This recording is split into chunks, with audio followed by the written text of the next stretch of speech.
Margherita Naples, the queen of pizza, red tomato, white mozzarella, green basil, the Italian flag on a plate. But this isn't just aesthetics. This pizza is legally protected. Since 1984, it's been certified by the AEVPN, and that certification means something. Everything must sing alone. There's nowhere to hide. The tomato can't hide behind heavy cheese. The cheese can't hide behind thick dough. The basil can't hide behind complicated preparation. The crust should blister slightly. The cheese should melt but hold its shape. The basil should smell fresh, almost grassy. Perfection through limitation. This is the only pizza where you can't fake it. Pizza Marinara Naples. No cheese, only tomato, garlic, oregano, and olive oil. In Naples during the 1700s, when cheese was expensive and most people couldn't afford it, this pizza emerged from necessity. Even without cheese to carry flavor, something magical happens. It proves flavor doesn't require luxury.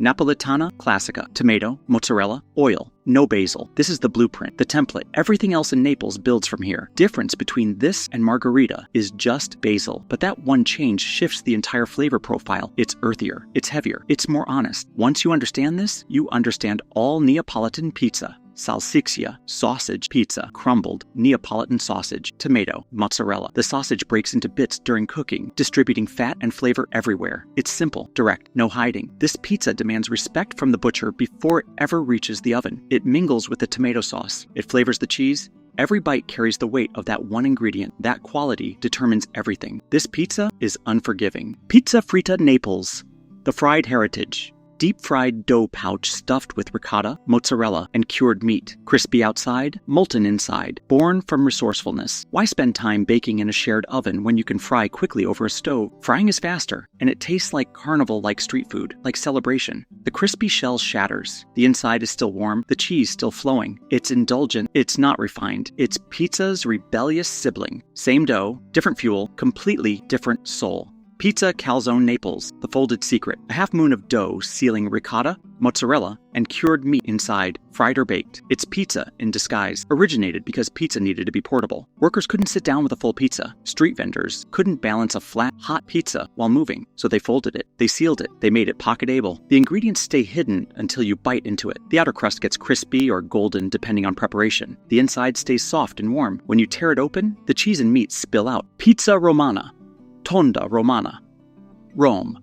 The crispy rebellion. Thin, shattering, disciplined. Rome looked at Naples' soft, puffy pizza and said no. They wanted something that crackled when you bit it. Something that didn't collapse when you folded it. Something you could eat standing up without it falling apart in your hands. So Rome rejected the soft pillow and invented the crunch. Lower heat, longer time. Rolling pins instead of hands. The dough gets flatter, tighter, denser. This crust can hold bold toppings, heavy toppings, toppings that would crush a Neapolitan pizza's delicate structure. The eating experience is completely different. In Naples, you tear into pillowy softness. In Rome, you hear at first the crack of the crust under your teeth, then the crunch, then the flavors. It's the opposite philosophy built on different tools and a different identity. Pizza al Taglio, Rome and Italy wide. The everyday champion rectangular, cut by scissors, weighed by the gram, thick, airy, made from dough with 80% hydration that's been cold fermented for days. This is the working person's pizza. It's not precious. It's not served at fancy restaurants. It's sold by weight at bakeries and street vendors. You point at how much you want, they cut it with scissors, weigh it, wrap it, and yet it's the most eaten pizza in Italy. The thickness comes from technique. The long cold fermentation creates tiny air pockets throughout the dough. When it bakes, those pockets expand. The result is a pizza that's light and airy despite being thick. You can eat a lot of it without feeling heavy. It refuses to be fancy. Bakeries compete on dough fermentation alone. There are no fancy toppings to hide behind. The quality of the base dough is everything. Unlike every other pizza in Italy, Al Taglio has zero official certification. No rules, no guidelines, no one checking if it's authentic. Bakeries set their own standards. It's the only pizza that's completely unregulated and simultaneously the most beloved. Democracy on a tray. Pizza Bianca, white pizza. No tomato, only ricotta, mozzarella, olive oil, and rosemary. Rome took the concept further than Naples ever dared. They asked, what if we removed the color but kept the crunch? A blank canvas. Cream and grease and nothing else. When you bite it, the ricotta spreads like butter. The mozzarella melts and creates thin strings. The rosemary burns slightly at the edges, becoming almost black and crispy. This proves something radical. The crust is the star, not the toppings, not the sauce, just the crust and what makes it crispy. Pizza, Cacio e Pepe Rome, the pepper statement cheese and black pepper. That's it, creamy, sharp, dangerous, pasta transformed into pizza. But here's the thing, Italian pizza experts still debate whether this even qualifies as pizza because it violates centuries of tradition. There's no tomato. There's no mozzarella in the traditional sense. It's pecorino and pepper, which is usually a pasta dish, not pizza. But Rome said, why not? Only works if the crust is thin enough to carry the heat of the pepper without burning. Only works if the cheese distribution is exact. Every bite needs the same amount of cheese and pepper or it tastes wrong. Two ingredients creating an entire personality and breaking all the rules while doing it. Purists argue this violates the fundamental definition of pizza, yet Romans have been making it for decades. It's a masterclass in how one region can completely redefine what pizza means. Pizza Amatriciana, Rome. The guanciale gospel. Tomato, pecorino cheese. Guanciale, cured pork jowl. Black pepper. The pork fat does all the talking. This isn't pizza trying to taste like Rome. This is Roman cuisine wearing pizza as a disguise. Guanciale is expensive. It's also intensely flavorful. The fat renders out during baking and mingles with the tomato sauce. It flavors the pecorino. The black pepper cuts through the richness with a sharp heat. This is how Italian food works. It's not about technique or complexity. It's about the quality of one single ingredient and trusting it to carry the whole dish. When you understand guanciale, you understand Italian cuisine. Pizza, capricciosa, capricious, whimsical by name, chaotic by design, tomato, mozzarella, eggs, ham, mushrooms, olives, artichokes, everything but fish. Created in the mid-20th century as Rome's answer to scarcity. What do you do when you have leftover ingredients? You throw them all on pizza. You hope they work together. They do. It's structured chaos. Every ingredient fights for attention. The eggs add richness. The ham adds salt. The mushrooms add earthiness. The olives add brine. The artichokes add bitterness. Somehow together it works. Italian cooks proved you could throw everything on a pizza and it would work anyway. The opposite of precision, and somehow still delicious. Pizza Quattro Stagioni. 4 seasons. Rome, the seasonal map divided into 4 quadrants. Ham, mushrooms, artichokes, tomato, and mozzarella. Each season on one pizza. Visual art masquerading as food. Each section stays completely separate. No mixing of ingredients. The ham stays in one quarter, the mushrooms in another. Everything is intentional and geometric. It's architecture. It's Roman sensibility applied to pizza. The design matters as much as the taste. When you photograph it, it looks like modern art. When you eat it, you taste each season separately, then together. It's architecture. Intentional. Geometric, very Roman. Pizza Quattro Formaggi, the Cheese Kingdom, Northern Italy. 4 cheeses. Gorgonzola, Taglio, mozzarella, ricotta. Rich, dense, luxurious.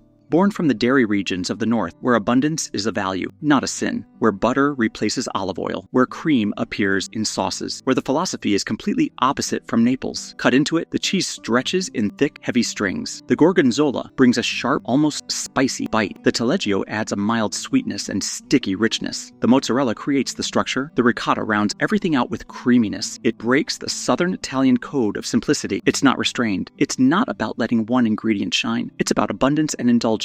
North versus south on one plate. It challenges everything Naples taught us about pizza. Pizza Diavola. Southern Italy, the spicy dare, tomato, mozzarella, spicy salami, nduja from Calabria, chili, red hot, assertive. Born in the south, where peppers grow wild and pride runs hotter than the oven. This isn't elegant heat. It's not the kind that whispers. It's loud. The nduja is a spreadable, spicy salami from Calabria. It's like a chili paste mixed with pork fat. When it hits the oven heat, the fat renders and spreads. The peppers bloom. By the time it reaches your table, this pizza is actively spicy. Not uncomfortably so, but enough to make you notice. Enough to make you reach for water. The spicy salami technically violates official Neapolitan pizza rules established by the AVPN, but Calabrian pizzerias use it anyway. It's a quiet rebellion, tradition versus flavor, and in Calabria, flavor sometimes wins. Pizza Pugliese, Southern Italy, the regional pride, tomato, mozzarella, onions, olives, sometimes anchovies.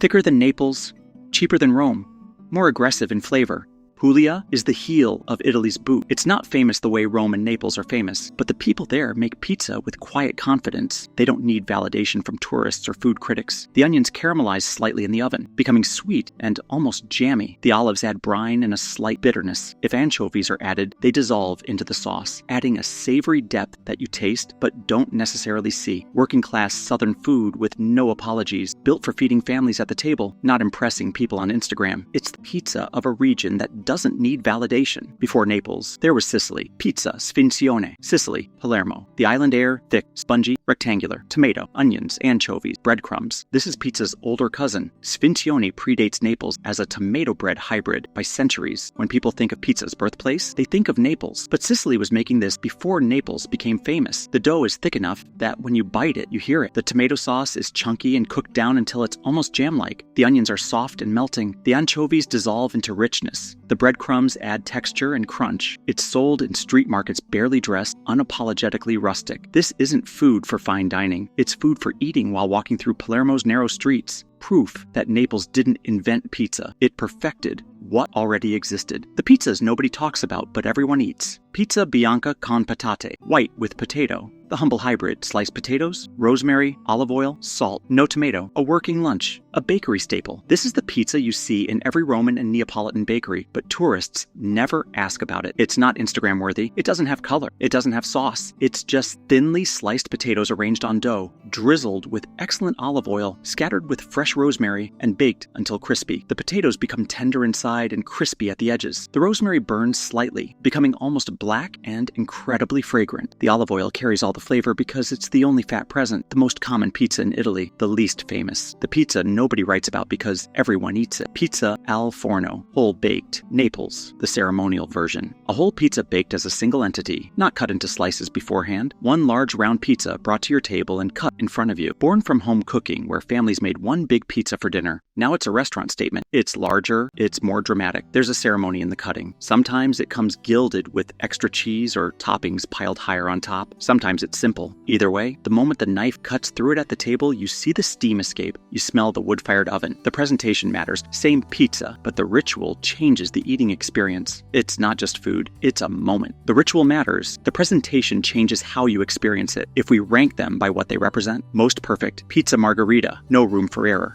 Most rebellious, pizza Romana, rejected everything Naples did. Most impossible, pizza Cacio e Pepe, two ingredients doing the impossible. Most democratic, pizza al taglio, no rules, most eaten, everyone's pizza. Most addictive, pizza Amatriciana, one ingredient changing everything. Most underrated, pizza Bianca con patate, everyone eats it, nobody talks about it.